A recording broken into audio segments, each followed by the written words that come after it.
Estas férias leve o observador no bolso. Na praia, no campo ou entre viagens, acompanhe toda a atualidade sem limites. Assine com 40€ de desconto e habilite-se a ganhar uma estadia de 2 noites num dos hotéis boutique da Small Portuguese Hotels. Este verão, desligue da rotina, não da informação. Assine em observador.pt. Olá, bem-vindos à segunda parte da Vichy Soase. Temos connosco Mário Amorim Lopes, líder parlamentar da Iniciativa Liberal. Bem-vindo a esta Vichy Soase. Comecemos pelo tema da semana, das semanas, aliás, das últimas semanas, pelo menos.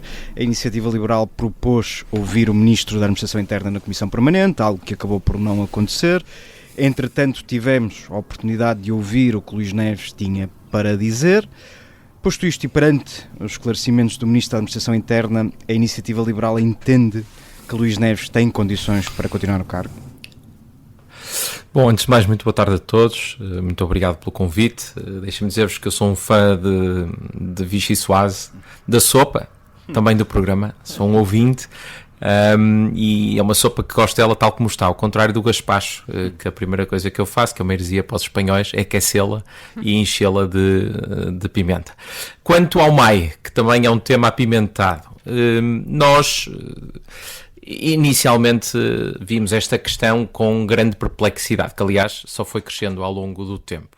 Havia aqui algumas questões por explicar, o caso das obras adjudicadas a alguém que tinha prestado serviços à Polícia Judiciária, e não é um órgão de sumenos, é uma instituição, uma polícia criminal, e que depois foi fazer uns biscates na casa do agora ministro, mas na altura diretor da Polícia Judiciária, o tanque que subitamente virou piscina e agora percebemos que foi contra a vontade de Luís Neves e que na verdade vai voltar a ser um tanque. Enfim, tudo isto era uma história caricata, mas esta história caricata foi se tornando mais grave quando começamos a perceber que põe em causa até a própria Polícia Judiciária, porque no início era algo que estava circunscrito à atividade de Luís Neves enquanto pessoa individualmente. A partir do momento em que começamos a saber que havia um atrelado com um material que tinha sido apreendido na maior operação de droga de que há registro em Portugal e uma das maiores da Europa, e que com toda a leviandade esse material foi parar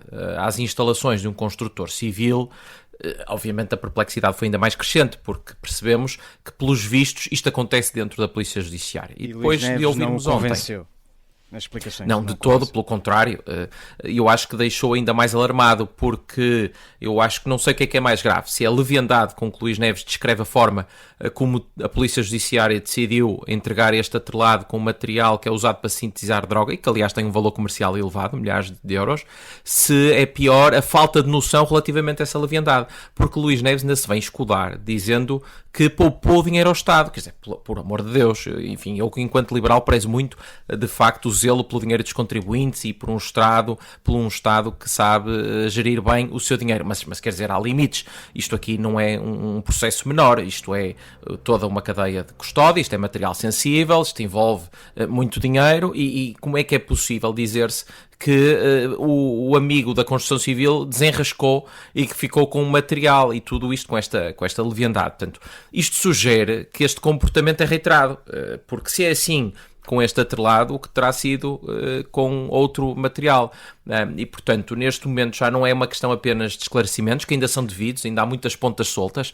A questão também de não ter entregado aquilo que são declarações obrigatórias para na altura o Tribunal Constitucional, agora a entidade da transparência, quer dizer, não conhecer a lei não assiste a que esta não seja cumprida, sobretudo um diretor de uma Polícia Judiciária. Não estamos a falar de um quadro menor, estamos a falar de um diretor da Polícia Judiciária. Portanto, se não sabia quais eram as suas obrigações, perguntava, e certamente alguém lhe diria o que é que ele deveria fazer. Os seus antecessores, pelo menos um deles, cumpria essa obrigação. Portanto, essa questão estava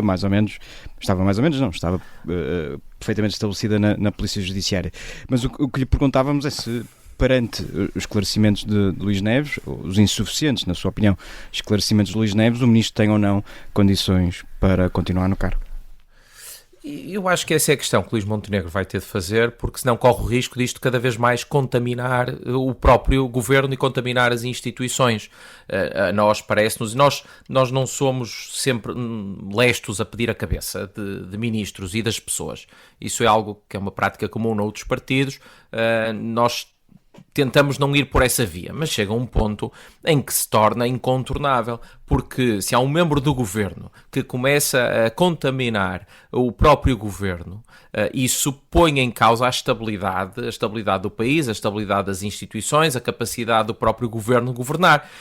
Portanto, parece-nos que é de bom senso que Luís Montenegro repense, não tem de ser hoje, não tem de ser agora, mas obviamente no início, depois no pós-férias, depois dos incêndios, desta época de incêndios, em que é importante ter um ministro e um Ministério da Administração Interna ativo e no terreno, repense bem aquilo que quer fazer, porque, caso contrário, tudo o que se venha a descobrir sobre Luís Neves, informação que ainda possa vir a surgir e que ainda agrave mais a situação, há aqui uma complicitude política do governo, e aí o governo não se pode escudar e, portanto, será desta forma cúmplice. Portanto, essa é uma decisão que o governo quer puxar para si todos os danos colaterais que este caso pode gerar.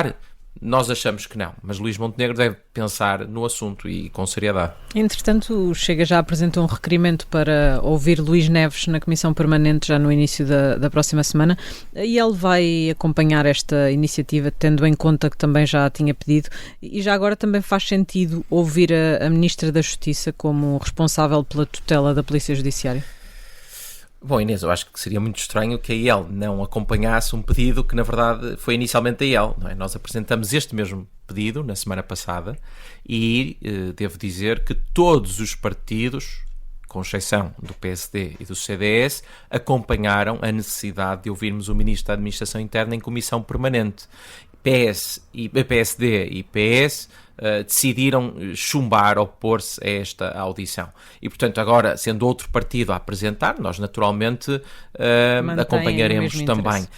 E, conhecendo o grupo parlamentar do PSD, diria que a posição vai ser exatamente a mesma. Portanto, eu acho que seria interessante que depois um outro partido viesse a jogo também fazer exatamente o mesmo pedido, para deixar claro que PSD e CDS estão a obstaculizar uma audição de que, mais do que necessária, é devida, porque há aqui muitas questões em aberto, têm de ser devidamente escrutinadas, e há questões que já têm implicações políticas e que, portanto, merecem um debate e um contraditório, um verdadeiro contraditório, com tempos bem definidos, não como aconteceu ontem, em que o Luís Neves basicamente respondia nos termos em que entendia e com a resposta que entendia, portanto, com o devido contraditório. Esse debate deve ocorrer. Portanto, naturalmente, iremos acompanhá-lo.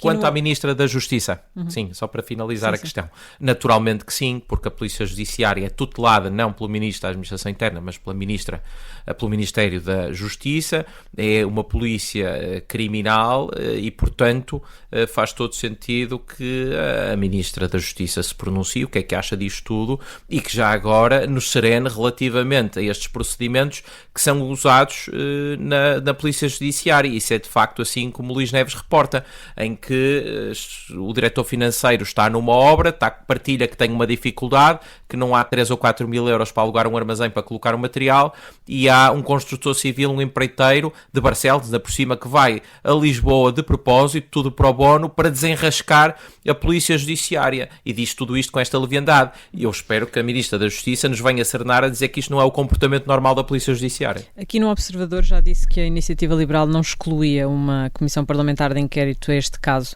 mesmo considerando que não era a forma ideal para ter esclarecimentos mais rápidos.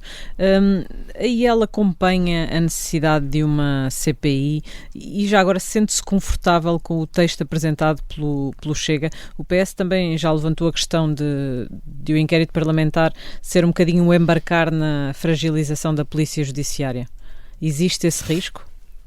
Existe esse risco e eu acho que nós devemos evitar uma CPI. Uma CPI não deve ser usada com leviandade, até porque senão depois elas próprias perdem o seu impacto, e deve ser uma arma de último recurso, uma espécie de bomba atómica. Quando mais nada é possível fazer, quando as explicações são devidas, uma CPI torna-se necessária. As dimensões deste caso ainda não obrigam a isso?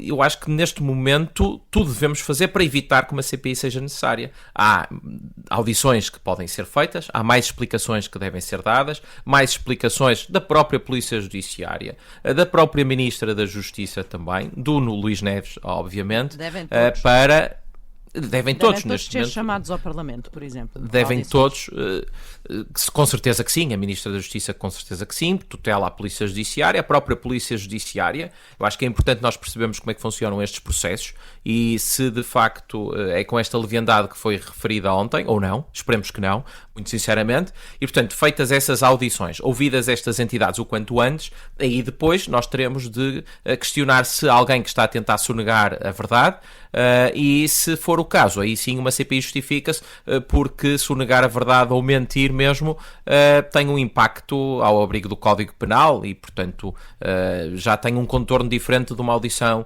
normal, mas como disse, eu acho que devemos evitar esse cenário, mas não o podemos excluir, aliás, até porque se os excluíssemos à partida, estaríamos a convidar os envolvidos no processo a não terem de dizer tudo o que devem.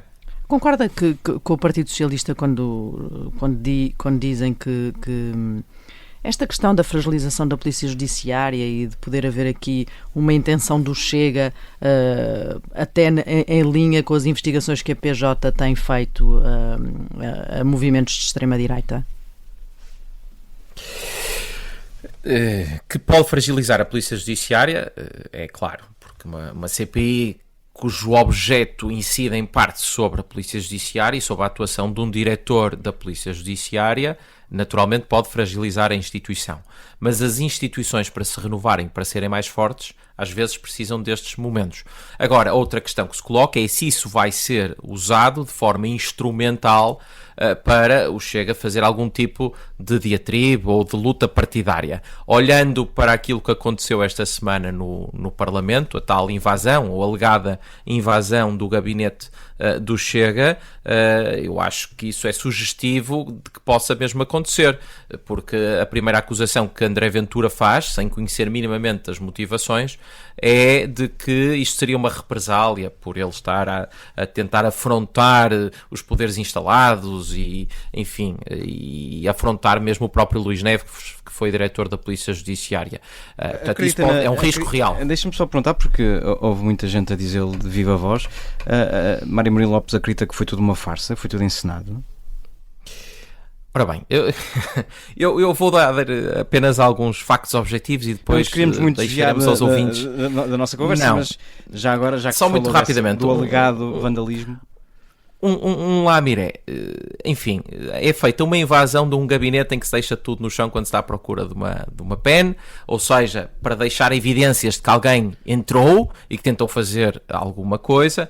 É estranho que um deputado, numa semana em que não há trabalhos parlamentares, vá às 7 da manhã ao Parlamento, a um gabinete que nem sequer é o seu, num piso que não é o piso onde está o seu gabinete, filmar um vídeo, quando qualquer um de nós filma vídeos em diferentes sítios. Portanto, é estranho, tudo isso é estranho. É estranho que aqueles quadros que aparecem no chão não se tenham partido e que apareça até o terço em cima do quadro, e o quadro está lá Nossa Senhora e o terço em cima, e, portanto, misteriosamente caiu, é um milagre, pode ser uma intervenção divina. Miraculosamente não se partiu, e, portanto, tudo isto é muito estranho. Não sou investigador da Polícia Criminal, não sei, está nas mãos da Polícia Judiciária. Agora que os indícios são todos muito estranhos são. E para terminar, há crime. Certamente aqui há um crime, agora que resta saber quem é que o cometeu. Tem-se discutido muito o degradar acelerado do capital político do governo. Este caso de Luís Neves, do Ministro da Administração Interna, somado a outras polémicas ou erros cometidos pelo governo de Luís Montenegro, podem precipitar o país numa crise política? Podem, com certeza que sim, e isso é um risco real, e é um risco que deveria ter sido ponderado por Luís Montenegro e pelo seu governo, nomeadamente quando nomeou Luís Neves para Ministro da Administração Interna, porque é preciso ter aqui consciência de que se nós estamos sempre a mudar de governo, nós não conseguimos mudar o país. E nós já tivemos 2 eleições legislativas em 2 anos e toda esta instabilidade não é positiva para o país e, portanto, nós já temos choques que não controlamos, já temos fatores externos que afetam o país, afetam a economia, afetam o governo, que nós não controlamos diretamente, seja a crise do Médio Oriente, sejam pandemias, seja o que for. Se em cima disso nós ainda nos colocamos a jeito, para usar aqui uma expressão coloquial, nos colocamos a jeito e criamos condições para ter mais instabilidade, então essa responsabilidade obviamente é dos governantes e é do governo. E portanto o governo colocou-se numa situação, sinceramente, que era evitável, porque se da mesma forma que nós criticamos na altura, quando o Mário Centeno saiu de Ministro das Finanças e foi parar a governador do Banco de Portugal, exatamente aplicando o mesmo princípio, nós temos de criticar esta nomeação de diretor da Polícia Judiciária para Ministro da Administração Interna. São cargos muito próximos, é uma sucessão muito próxima. Uma coisa é ter sido, como no caso de Álvaro Santos Pereira, ter sido ministro num governo da Troika há 10 anos e depois, 10 anos depois, acaba governador. Embora nós preferíssemos, devo dizer, que tivesse sido por concurso e não por nomeação. Mas seja como for, houve aqui um período de nojo, ou como lhe quisermos chamar. Outra coisa é uma nomeação direta que depois levanta muitas questões. É exatamente como o caso do construtor civil. Em si, materialmente, contratar o empreiteiro da Polícia Judiciária pode não conferir crime nenhum. Enfim, materialmente, mas fica sempre a suspeita, fica sempre a questão se não houve ali uma troca de favores, se não há ali um conflito de interesses. Pode ter havido, pode não ter havido, fica a dúvida. E, portanto, nomeando, e só para terminar, nomeando o ex-diretor da Polícia Judiciária para Ministro da Administração Interna, ou seja, para o seu círculo mais próximo político, fica a dúvida se havia intenções políticas nessa nomeação. Mas acha que, e falando nesta degradação política, acha que se pode fazer um paralelismo com a fase final do ciclo de António Costa? Luís Montenegro está a percorrer o mesmo caminho? Está a percorrer o mesmo caminho, acho que não estamos ainda nesse ponto, porque no caso de António Costa houve ali uma sucessão de demissões, já não me recordo bem do número, mas creio que foram 14 ou 15, não, 17 entre secretários de Estado e ministros, que enfim, foi uma sucessão de demissões e de nomeações, e depois houve um caso particularmente grave, que foi de Vítor Scária, chefe de gabinete de António Costa, ter 78 mil euros, 80 mil euros em sua posse guardados em caixas de vinho no seu gabinete, e eu acho que tudo isso fez eclodir o governo de António Costa. Agora, o caso de Luís Montenegro, este caso de Luís Neves, é uma dessas particulares trapalhadas, e que daí a importância de Luís Montenegro e do governo tentar conter o dano e não fazendo, não tentando conter esse dano, depois obviamente será politicamente responsável por aquilo que se possa vir a saber.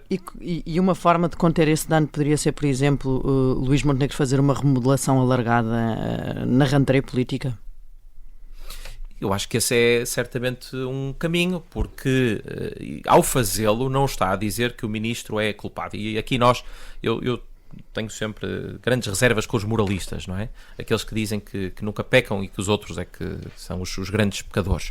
E, portanto, nós não podemos assumir à partida que há aqui crime, ou há aqui dolo, ou há aqui alguma infração. Mas que há matéria muito sensível que carece de explicações, e essas explicações podem e devem ser dadas. E, portanto, há aqui, de certa forma, um trade-off que Luís Montenegro tem de fazer, que é, por um lado, não mostrar alguma fraqueza fazendo uma substituição de um ministro porque existe pressão pública e porque está toda a gente a falar do assunto. Por outro lado, ao não fazer essa substituição, está a ser conivente com aquilo que se sabe, com a falta de explicações e com aquilo que se possa vir a saber.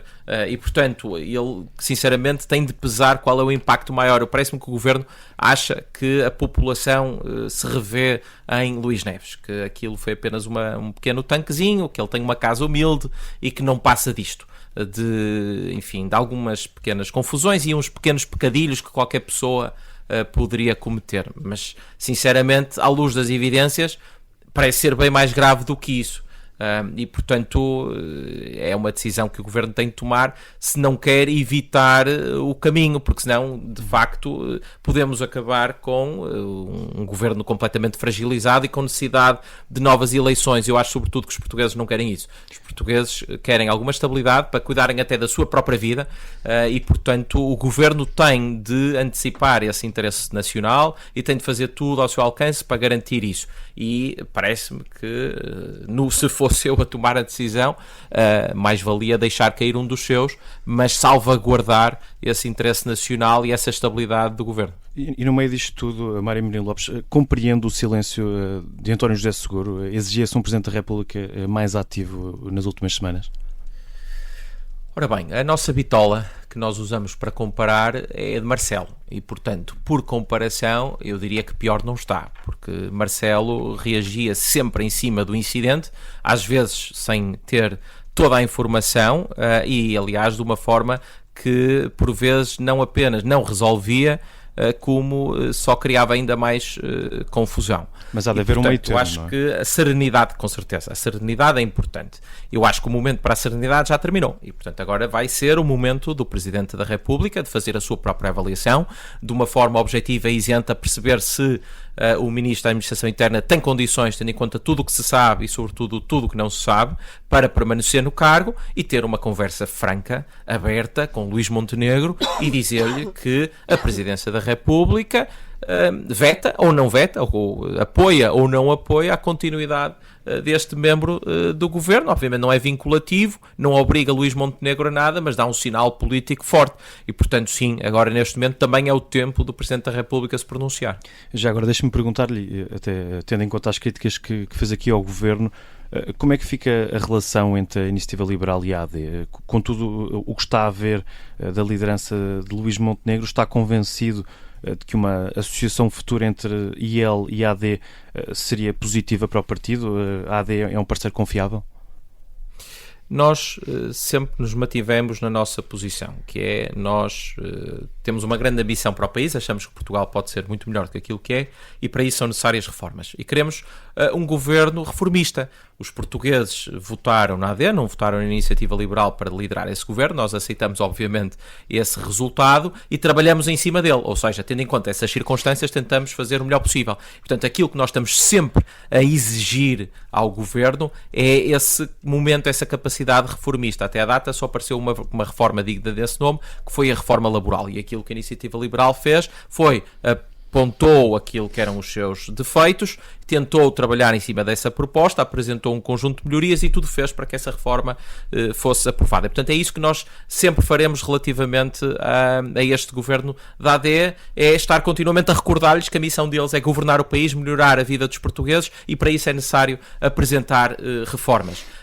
Este tipo de casos, enfim, eu acho que não se devem intrometer nesse desígnio de melhorar o país e melhorar a vida dos portugueses, mas nós temos de ser exigentes, porque nós também fomos eleitos para isso, não fomos eleitos para passar um cheque em branco à AD, ou seja a que partido for, e portanto nós vamos ser exigentes, vamos continuar a ser exigentes, até para que haja condições e estabilidade para o Governo fazer as reformas que deve fazer. É que quanto mais tempo perde e despende neste tipo de casos e a justificar estes casos, menos tempo tem para fazer as reformas que o país precisa. Portanto, essa continuará a ser e continuará a ser a posição da Iniciativa Liberal. Daqui a um ano o partido vai ter eleições internas, a oposição interna tem-se posicionado para preparar uma lista alternativa. O seu nome vai surgindo como uma possibilidade na sucessão de Mariana Leitão na linha da direção. Coloca essa hipótese em cima da mesa? Não coloco essa hipótese de todo. A liderança da Iniciativa Liberal está muito bem entregue. A Mariana Leitão é uma excelente política, uma excelente líder, também tem uma grande capacidade de decisão, tem uma visão clara para o que quer para o país e eu acho que desempenha aqui um momento muito importante na história da Iniciativa Liberal. Porque se nós vimos a sequência de presidentes, o Carlos Guimarães Pinto trouxe o rasgo que a Iniciativa Liberal precisava para se tornar conhecida a nível nacional, e foi isso que aconteceu. João Coutinho Figueiredo dá a credibilidade e o salto para a Iniciativa Liberal ganhar preponderância. O Rui Rocha foi quem, na verdade, teve de lidar com o período mais difícil politicamente da Iniciativa Liberal, porque é mais fácil fazer oposição a um governo socialista do que é a um governo, ou tendencialmente a um governo que seja do Partido Social Democrata, pelos motivos óbvios, e portanto ele teve a capacidade de manter o partido autónomo financeiramente, politicamente também, e não sermos uma muleta do Partido Social Democrata. E eu acho que a Mariana Leitão tem aqui as condições e a capacidade, isso é muito importante, de permitir dar o próximo salto, de mostrar aos portugueses que nós temos a capacidade de implementar essas reformas, temos essa competência, temos uma visão para o país, não estamos satisfeitos com esta situação. E, portanto, esse é o nosso grande desígnio, é a nossa motivação para estar na política, é que Portugal seja um grande país. E por isso podemos concluir que nunca vamos ver Mário Amorim Lopes a candidatar-se à liderança da IEL. Podemos escrever isso. O que podemos escrever é que eu não tenho qualquer ambição neste momento, e não vejo sinceramente a ter, mas não tenho qualquer ambição neste momento, e que a liderança da Iniciativa Liberal está muito bem entregue. Muito bem. Algo me diz que teremos a oportunidade de voltar a fazer essa pergunta daqui a uns meses ou anos. Vamos ter de avançar para o segundo... Espero que não. Vamos ter de avançar para o segundo segmento do nosso programa, o bloco Carne ou Peixe. Só pode escolher uma de duas opções. Venha daí a trilha. Quem convidaria para ver um jogo no Estádio do Dragão, do Futebol Clube do Porto, naturalmente? José Luís Carneiro ou André Ventura?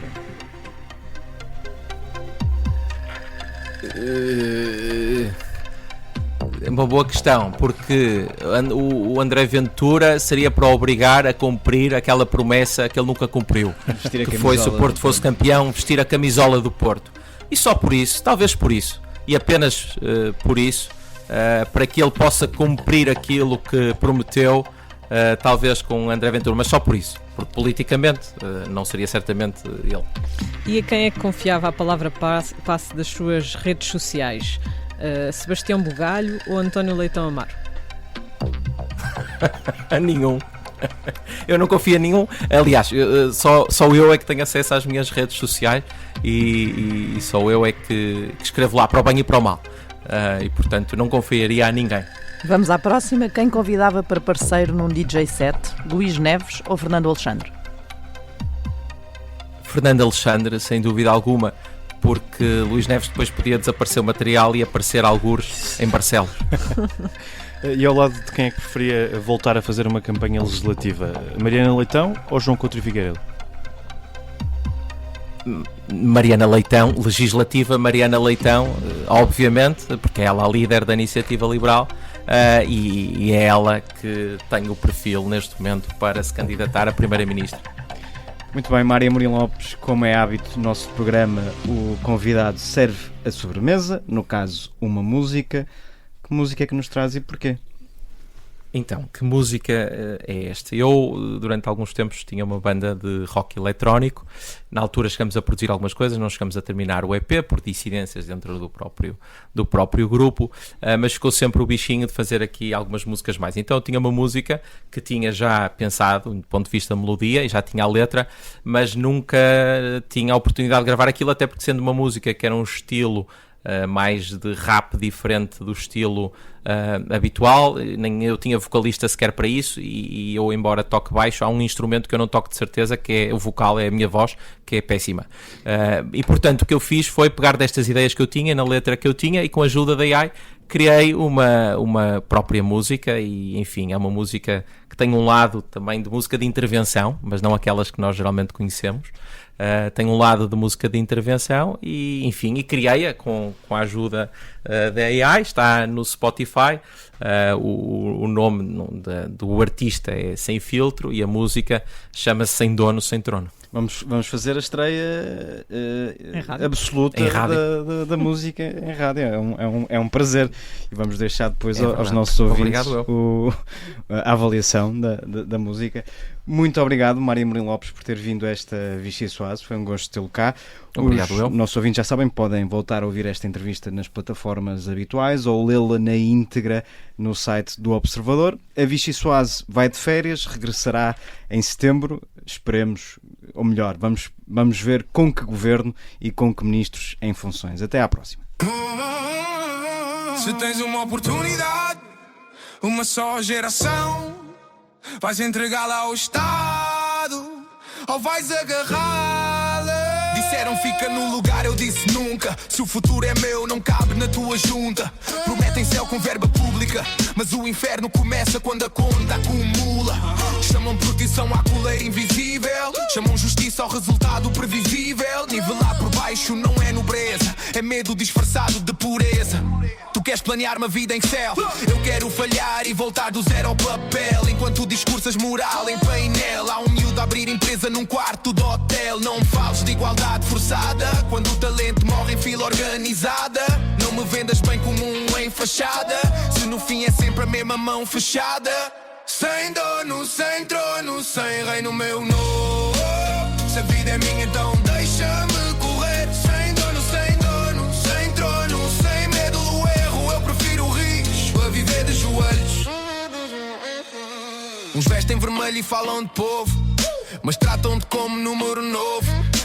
Outros gritam ordem e tradição, mas querem mandar na mesma decisão. Mudam as cores, mantêm o controle, mudam o discurso, mantêm o monopólio. Esquerda, direita, mesmo guiam. Estado gigante no centro do palco e tu no chão. Dizem confia, eu digo questiona, porque quem decide por ti nunca abandona. O poder não larga perfeição e chama a virtude à própria coroa. Tu queres segurança garantida, eu quero responsabilidade assumida. Tu queres promessa protegida, eu quero consequência na vida.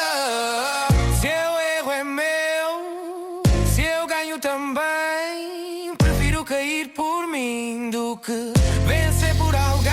Sem dono, sem dono, sem trono, sem tutor emocional. Sem dono, sem dono, sem trono, sem pai paternal. A liberdade dói, mas é real. Mas é real. Mas é real.